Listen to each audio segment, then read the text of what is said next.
കൈക്കൂലി കേസിൽ US കോടതി നടപടികൾ അദാനിക്ക് എളുപ്പമാകില്ല. തെളിഞ്ഞാൽ 20 വർഷം വരെ തടവ് ശിക്ഷ ലഭിക്കാവുന്ന കുറ്റമാണ് ഗൗതം അദാനിക്കെതിരെ ചുമത്തിയിരിക്കുന്നത്. കൂട്ടത്തകർച്ചയ്ക്ക് ശേഷം ഓഹരികൾ കരകയറിയെങ്കിലും അദാനിക്ക് കുരുക്ക് മാറിയിട്ടില്ലെന്നാണ് വിദഗ്ധർ പറയുന്നത്. അഴിമതി കേസിനെ തുടർന്ന് വിദേശ ഫണ്ടിംഗ് ഏജൻസികൾ അദാനിയെ കാര്യങ്ങൾക്ക് വ്യക്തത വരുന്നതുവരെ കൈയൊഴിയുമെന്നും വിലയിരുത്തലുണ്ട്.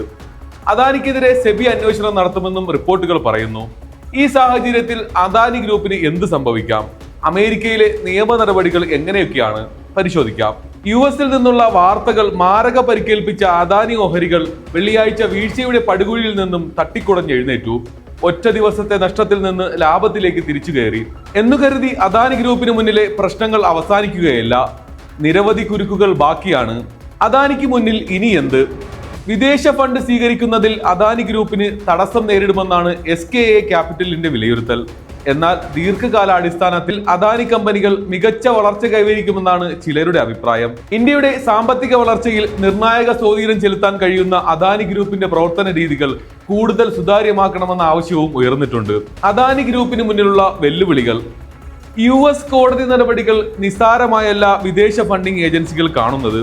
നിയമ നടപടി പൂർത്തിയാകുന്നതുവരെ ഫണ്ടിംഗ് നിർത്തിവെക്കും. അദാനി ഗ്രൂപ്പിന്റെ പ്രവർത്തനം ദുരൂഹമാണെന്ന പ്രചാരണം ആഭ്യന്തര നിക്ഷേപകരിലും ആശങ്കയുണ്ടാക്കും. ഇതിനെ മറികടന്ന് വിശ്വാസ്യത വീണ്ടെടുക്കലാകും അദാനി ഗ്രൂപ്പിന് മുന്നിലെ പ്രധാന വെല്ലുവിളി. അദാനിക്കെതിരെ ഇന്ത്യയിലും അന്വേഷണം വേണമെന്ന് പ്രതിപക്ഷ പാർട്ടികൾ ആവശ്യപ്പെട്ടിട്ടുണ്ട്. തിങ്കളാഴ്ച പാർലമെന്റ് സമ്മേളനം ആരംഭിക്കാനിരിക്കെ പ്രതിപക്ഷം ആക്രമണം ശക്തമാക്കുമെന്ന് ഉറപ്പാണ്. ഇത് കേന്ദ്ര സർക്കാരിനും തലവേദനയാകും. ഓഹരി വിപണി നിയന്ത്രകരായ സെബിയുടെ പ്രവർത്തനത്തെയും സംശയത്തിന് നിഴലാക്കുന്നതാണ് ഇപ്പോഴത്തെ ആരോപണം.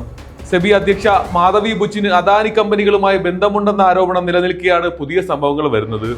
ഇതിനിടയിൽ അദാനിക്കെതിരെ സെബി അനൌദ്യോഗിക അന്വേഷണം ആരംഭിച്ചതായുള്ള റിപ്പോർട്ടുകളും പുറത്തു വരുന്നുണ്ട്. US കേസ് നിസ്സാരമല്ല.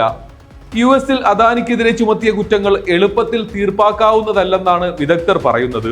ഗൗതം അദാനിക്കെതിരെ അറസ്റ്റ് വാറന്റ് പുറപ്പെടുവിച്ചിട്ടുമുണ്ട്.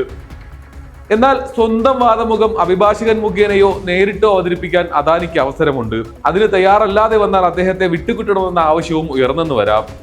എന്നാൽ അതിനൊക്കെ അദാനിക്ക് മുന്നിൽ ഇന്ത്യയിലെ രാഷ്ട്രീയ നീതിന്യായ വഴികളുണ്ട്. കേസുമായി ബന്ധപ്പെട്ട വിചാരണ ഉടനെ ആരംഭിക്കുമെന്നാണ് വിവരം.